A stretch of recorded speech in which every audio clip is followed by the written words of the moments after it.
जवाब हो गया। और ये जो बात आपने कही कि पॉलिटिकल इंस्टेबिलिटी को वो बड़े गौर से देख रहे हैं, तो फवाद चौधरी साहब जो कुछ एक्टिव हुए हैं कुछ अरसे से, उससे पहले वो खामोश थे और अदालतें भुगत रहे थे, केसेस भुगत रहे थे। अब थोड़ा सा उन्हें शायद ब्रीदिंग स्पेस मिली, अब पता नहीं कैसे मिली है उन्हें ब्रीदिंग स्पेस, आप बेहतर जानते होंगे। आपने तो कल खुद ही कह दिया था कि उनका नाम ही नहीं है उस लिस्ट के अंदर। जी, वो आपने जो पढ़े थे उसमें तो नहीं था नाम। तो फिर ब्रीदिंग स्पेस मिली, लेकिन कैसे मिली असल में, हम मेरा सवाल ये है, लेकिन मेरा अपने आप से सवाल है कि पता नहीं कैसे मिली। तो वो कह रहे हैं कि मैं पीटीआई दोबारा ज्वाइन करने की क्या बात है, मैंने तो कभी छोड़ी नहीं। और वो जो बातें कर रहे हैं ना, लोग उससे समझ रहे हैं कि शायद ये पीटीआई का मौक़िफ़ है, लेकिन आप बेहतर बताएंगे। वो कह रहे हैं कि MBS जो आपने कहा वो सियासी अदम इस्तेहकाम की वजह से उनका दौरा कैंसिल हुआ, लेकिन एट द सेम टाइम अचानक उन्हें नवाज शरीफ साहब में ये खूबी नज़र आना शुरू हो गई कि अगर पॉलिटिकल इंस्टेबिलिटी को कोई रिजॉल्व कर सकता है, सहरा किसी के सर बन सकता है, किसी के गले में घंटी कोई बांध सकता है, तो वो नवाज शरीफ साहब है। ये 2 दिन में क्या माजरा हो गया? नहीं, देखिए, पहली बात तो यह है कि फवाद चौधरी साहब कहते हैं उन्होंने सियासी अपनी PTI छोड़ी नहीं जी, मगर हकीकत यह है कि PTI ने उनको छोड़ दिया नहीं। तो अनाउंस कर रहे हैं ना कि हम फवाद को वापस लेने के लिए तैयार नहीं है। अच्छा। खान साहब बड़े नाराज़ हैं फवाद से कि ये कि किधर चला गया था और कैसे बाहर आ गया, इसने कोई बयान भी नहीं दिया, ये भी नहीं किया, वो भी नहीं किया। तो शक शुबात तो है ना। वो पहले दिन के से कि ये जो फवाद है वो इधर भी खेलता है, इधर भी खेलता है, पक्की सड़क पे भी चलता है और कच्ची सड़क पे भी चलता है। तो अब बात यह है कि पार्टी ने तो नो कर दिए तो फवाद चौधरी। अच्छा, लेकिन फवाद चौधरी कहते हैं मैं तो पार्टी में हूँ। फवाद चौधरी कहते हैं कि हम डील नहीं करेंगे, एस्टैब्लिशमेंट के साथ एंगेजमेंट करेंगे। ठीक, उधर से PTI कहती है कि हम डील भी करेंगे, नहीं भी करेंगे। अगर डील करते हैं तो सिर्फ एस्टैब्लिशमेंट के साथ करेंगे। और आज फिर ये कह रहे हैं कि जी नवाज शरीफ के साथ हम बैठ जाते हैं।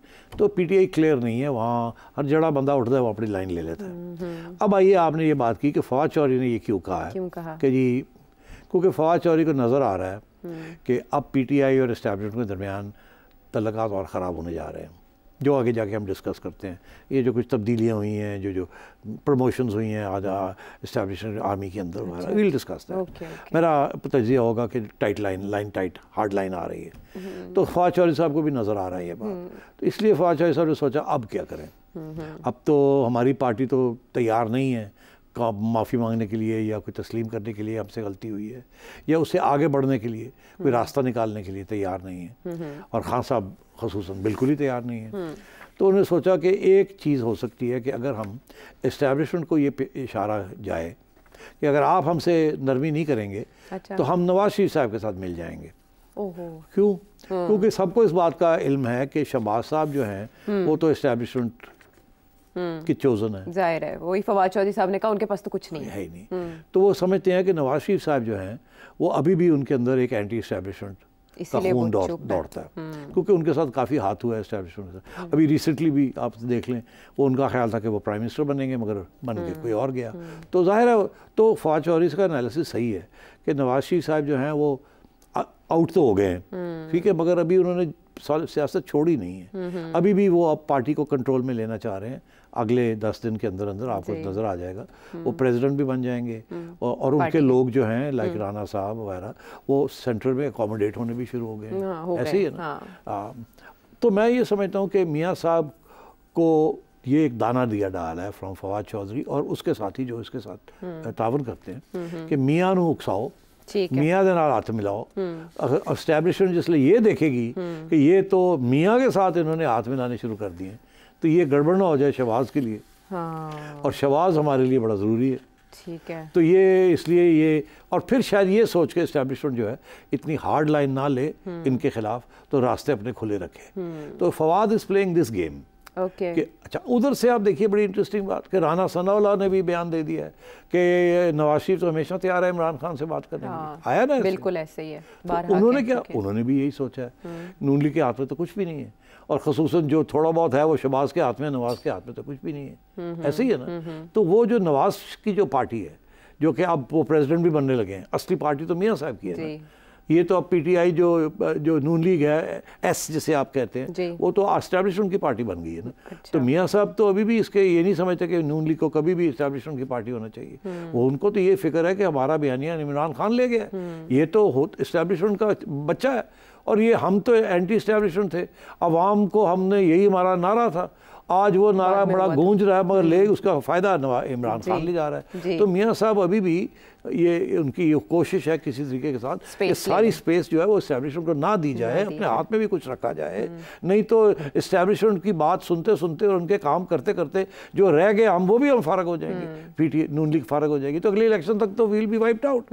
और जो वाइप आउट है वो शहबाज साहब की तो आखिरी स्टिंट है ना।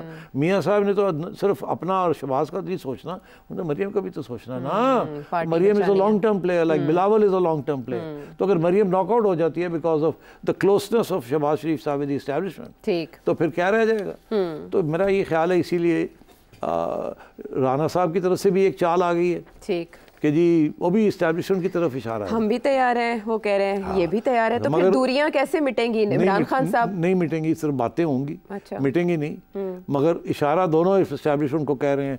एक इस्टेब्लिशमेंट को कह रहा है साढ़े नाल हाथ हौली रखो, दूसरा कह रहा है कि साढ़े नाल थोड़ा पीछे हटो, सानू भी जान चलन दो।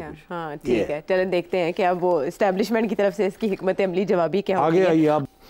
सिट साहब, आपकी टाई देख के, आज आपकी ड्रेसिंग देख के, तुम भी अब शुरू हो गई मुनीब फारूक वाला खाता खोल दिया तुमने। अच्छा, ऐसा है कि आज यू आर गोइंग ग्रीन, तो वो अट्रैक्ट बहुत कर रहा है रंग, तो मुझे किसी किंगडम का परचम याद आ रहा है। हाँ, आज आपको देख के मुझे बड़ी अब आजकल मैं बड़ा पेट्रियाटिक हो चुका हूँ। अच्छा, आप अपने मुल्क की बात कर रहे हैं? अच्छा अच्छा, आपको ख्याल है मैं सऊदी अरेबिया का सोच रहा हूँ? हाँ, लेकिन मैं सऊदी अरेबिया का सोच रही हूँ। हाँ, बरादर इस्लामी मुल्क, देखें ना, बरादर है ना, मगर मैं तो अपना सोचता हूँ। आप अपना सोचते हैं पहले, लेकिन जब हम अपना सोचते हैं तो हमें सोचना पड़ता है बरादर इस्लामी मुल्क का, कि जब हम मुश्किल में होंगे वो हमारी मदद को आएगा। सही है। तो मुश्किल वक्तों में हमेशा सऊदी अरेबिया ने हमारी मदद की है। यही वजह है कि पिछले दिनों में जब विजिट्स हो रहे थे, हमारे वज़ीर आज़म भी वहाँ गए, पहले उम्रा करने गए, बाद में फिर इन्वेस्टमेंट के लिए गए।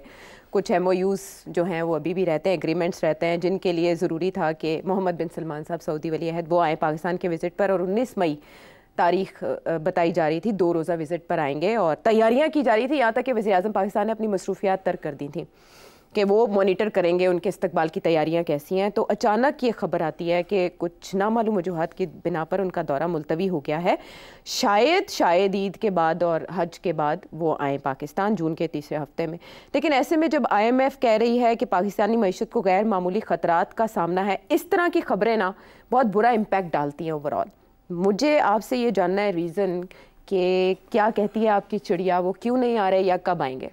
देखिए, मैं आज बहुत जल्दी सवालों के जवाब दूंगा। अच्छा, आप भी लंबा ना करें। अच्छा, इसकी वजह यह है कि हमने कल वादा किया था अपने व्यूअर्स को कि उनके सवाल लेंगे, तो आज मैं पहले सेक्शन के अंदर 3-4 आपके सवाल लूंगा। ठीक है, जल्दी करूंगा, कोई सप्लीमेंट्रीज नहीं लूंगा, और swiftly I will deal with it. उसके बाद फिर हम बात करेंगे अपने लोगों दोस्तों के साथ, पब्लिक के सवाल। ठीक है, तो आपका पहला सवाल का जवाब ये है कि इसके 2 पहलू हैं। पहला जो है उसका आपने जिक्र कर दिया, मगर है वो दूसरा। पहला जो है वो कुछ और है। पहला ये है कि उन्होंने आना था यहाँ, कुछ मेजर MOU साइन करने थे, वो तैयारी नहीं हुई अभी, ना इधर से तैयारी है पूरी, ना उधर से पूरी तैयारी है। क्योंकि देखिए, ये इतना आसान काम नहीं होता, बहुत लंबी चौड़ी एग्रीमेंट्स होती हैं, और उनको लॉयर्स देखते हैं, ये करते हैं, वो करते हैं, तो वक्त लगता है। और अभी भी मुज़ाकरात चल रहे थे कि जी आप कहाँ इन्वेस्टमेंट करेंगे, क्या करेंगे, क्या नहीं करेंगे। और आपको पता है, जो कल मैंने बात की थी, कल या परसों, कि स्टेट गारंटीज की भी इसमें इश्यूज आएंगे। तो मेरा ख्याल है कि होमवर्क दोनों की तरफ से पूरा नहीं हुआ, इसलिए ये तो मैं समझता हूँ एक रीज़न है। अच्छा। कि अभी होमवर्क पूरा नहीं हुआ, तो इसलिए उन्होंने सोचा फ़ायदा क्या, अगर हम MOU के ऊपर अभी इशू नहीं बना, अभी सेटलमेंट नहीं हुई, क्योंकि आने से पहले दोनों साइड्स जो हैं ये एक्सचेंज कर लेती हैं, एग्रीमेंट हो जाती है। वो तो वहाँ आना होता है सिर्फ साइन करने के लिए, वहाँ ये पढ़ाई लिखाई करने देखने के लिए नहीं आना होता कि ये लाइन ठीक है, ये ठीक नहीं है। तो वो मेरा ख्याल है कि वहाँ अभी कुछ देर है, इधर से भी कुछ थोड़ी सी देर है, उधर से भी कुछ देर है। वो भी तो लेके गए हैं ना बहुत सारी एग्रीमेंट्स के मसवदे वगैरह कि कैसे है, उनके भी वकील लगे हुए हैं देखने के लिए। तो मैं समझता हूँ एक तो ये वजह है कि वो तैयारी जो है ना वो पूरी नहीं है। दूसरी वजह भी ये है, जो इसका आपने की तरफ इशारा किया, कि यहाँ के जो सियासी हालात हैं, जो इंटरनल पॉलिटिक्स है पाकिस्तान में, पाकिस्तान की, उसमें सऊदी अरेबिया को ड्रैग किया जा रहा है। PTI की तरफ से सऊदी अरेबिया को भी मुलव्वस किया जा रहा है उसके अंदर। अभी जो यहाँ कंट्रोवर्सीज चल रही हैं, तो उसमें मरवत साहब और ये और वो सब कुछ चल रहा है। तो अब मैं समझता हूँ ये बात पसंद नहीं आती सऊदी अरेबिया के रूलर्स को, भाई हम आ रहे हैं आपकी हेल्प करने के लिए, और आप की वहाँ पॉलिटिकल लीडरशिप हमारे बारे में इस तरह की बातें कर रही है, फैला रही है ना जी, ऑपोजिशन है जो भी है, बिल्कुल, तो हमारे बारे में ये कर रही है। कल को ये आते हैं यहाँ और पार्लियामेंट के अंदर पीटीआई खड़ी होकर फिर कोई कर देती है। तो इसलिए मेरा ख्याल है कि he doesn't want to get involved in this.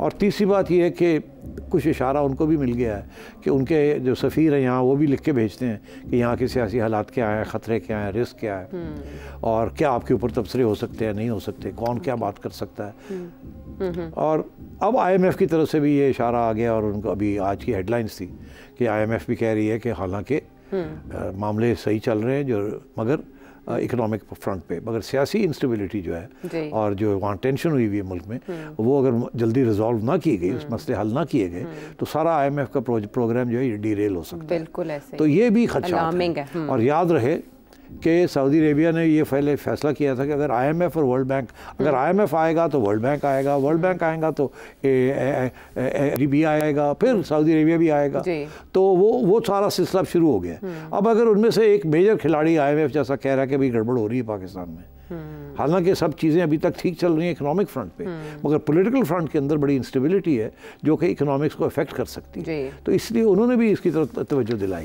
तो मैं समझता हूँ कि वो कन्विंस हो गए हैं सऊदीज़ कि सियासी तौर पे मुल्क जो भी स्टेबल नहीं है और यहाँ कुछ भी हो सकता है, टेंशन्स बहुत ज़्यादा हैं। एक तरफ एक फोर्स है जो बहुत पावरफुल फोर्स है, दूसरी तरफ एक अवामी फोर्स है, और ये क्लैश चल रहा है अभी तक, और अभी हाल ही में ऐसे लगता है कि शायद क्लैश बढ़ने वाला है, कम नहीं होने वाला। जी बिल्कुल। तो मेरा ख्याल है ये तबसरे वो भी सुन रहे हैं उनके, तो इस वजह से उन्होंने सोचा बेस्ट ये है कि इस वक्त ना जाया जाए, थोड़ा डिले कर दे। तो ये तो जवाब हो गया। हाँ, इसका जवाब हो गया।